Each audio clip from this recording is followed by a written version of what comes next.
बिस्मिल्लाहिर्रहमानिर्रहीम। आज मैं आपको दो बातें बताता हूँ। पहली तो ये है कि इसराइल का रोना, ठीक है, और दूसरी है कि ईरान की फतह। पहले इसराइल का रोना ज़रा देख लेते हैं कि भाई इसराइल किस तरह रो रहा है या नेतन्याहू किस तरह रो रहा है। इसराइल का रोना और चीखें अमेरिका को कह रहा है कि हमें बचाओ, और ये जंग बड़ी ख़तरनाक हो गई है, हमारी बड़ी तबाही फिर गई है, बहुत नुकसान हो गया हमें, ख़ास तौर पे तेल अवीव, हैफा और इसके साथ मुलक्का इलाके सब तबाह कर दिए हैं। इवन हजबुल्ला ने जो है वो पूरा जो बॉर्डर पे लेबनान के जितने इनके इलाके हैं वहाँ से सब भाग गए, और हजबुल्ला ने मत तबाही फेर दी, और इनका कोई रडार सिस्टम या का कनेक्शन था सारा वो तब तबाह कर दिया। इसराइल के तमाम थाड,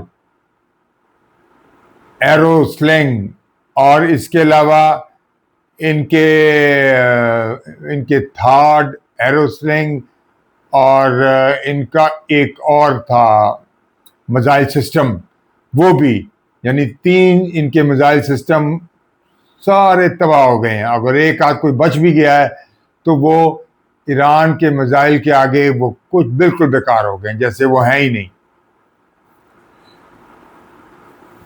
कि वो ईरान के मिसाइल नहीं रोक पा रहे।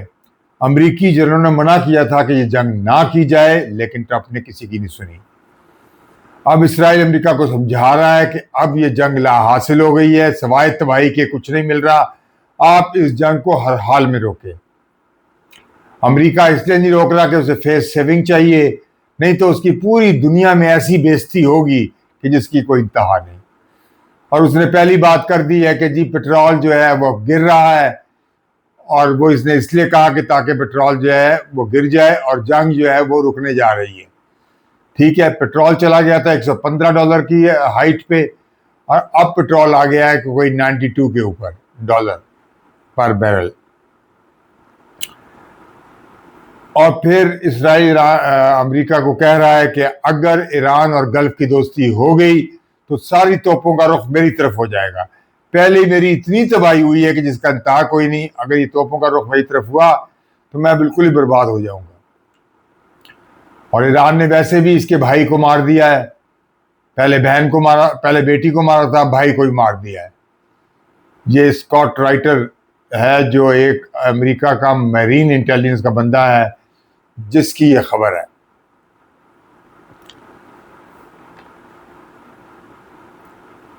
और ट्रंप अगर ये जंग रोकता है फौरी तौर पे तो पूरी दुनिया में अमेरिका का रौब खत्म हो जाएगा मुकम्मल। ईरान फतह के करीब, और दूसरी कि ईरान फतह के करीब। ईरान ने ऐसी तबाही मचाई है कि अमेरिका और इसराइल के होश गुम हो गए, और सारी दुनिया के वहम गुमान में भी नहीं था कि ईरान ऐसा करेगा, कर सकता है ईरान। ईरान ने पूरी दुनिया को हैरान कर दिया है। यूरोप सारा सहमा हुआ है इंतहाई, और ट्रंप के बावजूद कहने पे कोई जहाज यूरोप नहीं लेके आया, तो ट्रंप ने कहा कि हमारे तुम्हारे जहाज़ों की ज़रूरत नहीं है। वो खसियानी बिल्ली खंबा नोचे कि अब उसने यही कहना था, क्योंकि सब अपना अपना मफाद देख रहे हैं। वो जो हशर अमेरिका का और इसराइल का देख रहे हैं, तो भला कैसे जहाज लेके आएंगे।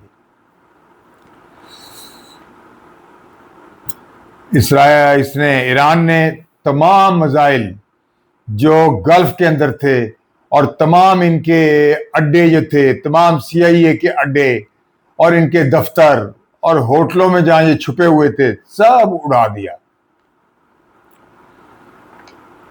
और कहते हैं अभी तक 1900 यहूदी जो है वो अस्पतालों में पहुंच गए हैं, और हजारों जो है वो मारे गए हैं। इसकी वजह से इसराइल की चीखें निकल रही हैं कि जंग को रोको। और अमेरिका के काफ़ी फौजी कैद हैं, पायलट पकड़े गए हैं, और अमेरिका की तबाही फिर गई है। उसके बहरी जहाज जो बहरीन में बहुत तबाह हुए हैं, जिनकी बिल्कुल डिटेल आपको कुछ अरसे के बाद समझ आ जाएगी। सबसे ज़्यादा बहरीन में जो नेवल अड्डा है उसके तो बखिए उड़ा दिए हैं ईरान ने।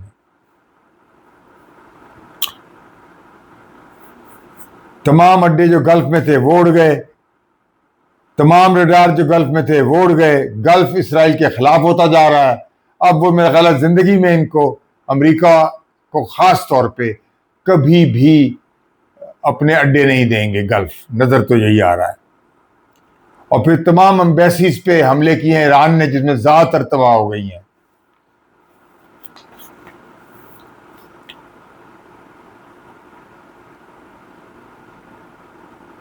मैं हूं जमाल नासर और आप मेरा ब्लॉग देख रहे हैं। शुक्रिया, अल्लाह हाफिज। कितना अमेरिका के साथ 4 मुल्कों की चीखें, जिनकी इकोनॉमी तबाह, जो अपने बना रहे हैं गाड़ियां, सिस्टम और जो कुछ अपने मुल्कों में बना रहे हैं, वो सब कुछ तबाह हो रहा है। तो वो अमेरिका पे दबाव डाल रहे हैं कि फौरन जंग रोकी जाए। और ये 4 मुल्क जिनकी चीखें और जिनका रोना बहुत आसमानों पे पहुंचा हुआ है, उनमें से सबसे पहले जापान है, फिर साउथ कोरिया है, इसके बाद अमेरिका खुद भी है और इसके अलावा इसराइल है। ये चारों की चीखें आसमानों पर। यूरोप इंतहाई खौफजदा है कि वो अपना कोई बेड़ा आगे नहीं लेके आ रहा, ना खुद आगे आ रहा है। उसकी कोशिश है कि अमेरिका को टाला जाए और किसी किस्म की अमेरिका की मदद ना की जाए। और ये ट्रंप को पता लग गया। वो कहता है कि जी अब तो हमारी हमें कोई ज़रूरत नहीं है, लेकिन ज़रूरत तो बहुत है। लेकिन अब ये है कि ट्रंप को अपनी शिकस्त बिल्कुल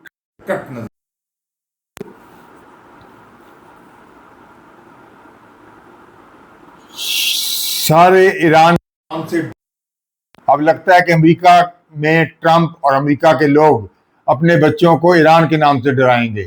और यही ईरान में होगा, यही साउथ कोरिया में होगा और यही और काफ़ी मुल्कों में होगा। ईरान का नाम एक खौफनाक डर बन गया है।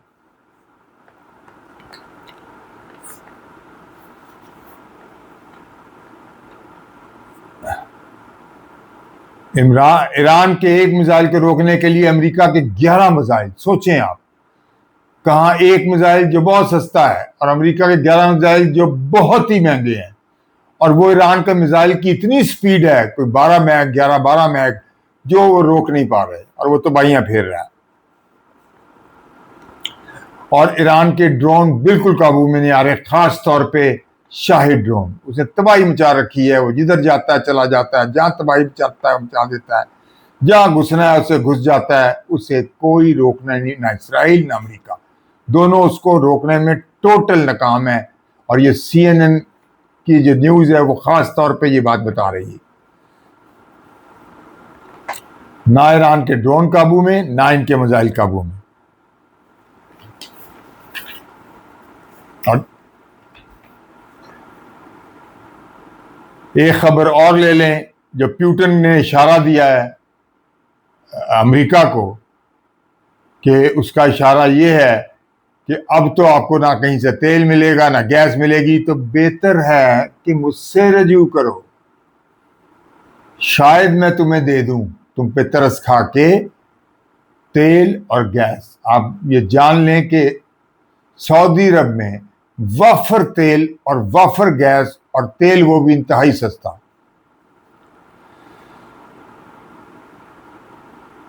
और वो ये भी बता रहा है कि स्टेट और हुमस तो तुम्हारे लिए बिल्कुल बंद हो गई है, इसलिए ना तुम वहां से तेल रख सकते हो ना गैस रख सकते हो। लेकिन पाकिस्तान की गवादर की बड़ी अहमियत है।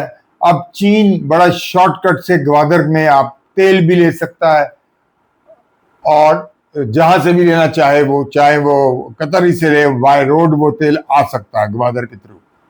और दूसरा, वो पोर्ट सईद जो है इस तरफ सऊदी अरब की, वो वहां से पाकिस्तान को भी तेल दे रहा है, और फिर वो वहां से भी पाकिस्तान वहां से कतर से गैस भी ले सकता है। ये दूसरा रूट है। फिर एक और रूट है जो बाय रोड है, जो पाकिस्तान ओमान से भी ले सकता है, और वो बाय रोड आ जाएगा, और वो चीन भी ले लेगा बाय रोड आके। वो फिर आगे वो बड़े बड़े जो शिप्स होते हैं उनमें ट्रक चढ़ जाएंगे, और वो क्रॉस करके मस्कत के आगे अम्मान के बिल्कुल एंड से वो पाकिस्तान की गवादर में पहुंच जाएगा तेल। तो उसको कोई मसला नहीं है। अब तमाम अरब मुल्क चाहते न चाहते जो है वो तमाम अरब मुल्क चाहते न चाहते अब पुतिन और चीन से मदद के ख्वाह होंगे और पुतिन और चीन से उनके लिंक बहुत बढ़ जाएंगे, ताल्लुकात बढ़ जाएंगे। चीन पहले ही अपना एलची भेज चुका है। अमेरिका यहाँ से मुकम्मल फना हो रहा है, उसके अड्डे फना हो रहे हैं, उसके जो मिसाइल हैं सारे वो फना हो रहे हैं, वो किसी काम के नहीं रहे। और उसने बड़े बड़े ऐसे लगाए हुए थे उसने सिस्टम अपने, जो बिल्कुल बेकार हो गए गल्फ के अंदर। अब गल्फ वाले मजबूर हो जाएंगे कि वो ईरान से दोस्ती करें और अपने ताल्लुकात बना लें, और यही बात इसराइल भी कह रहा है कि सारी तोपों का रुख मेरी तरफ हो जाएगा। पुतिन सोने के ढेर लगा रहा है, चांदी के ढेर लगा रहा है। इसके अलावा अब वो डॉलर में तो लेगा नहीं, अब वो युआन में या रूबल में लेगा, उसके भी ढेर लगेंगे।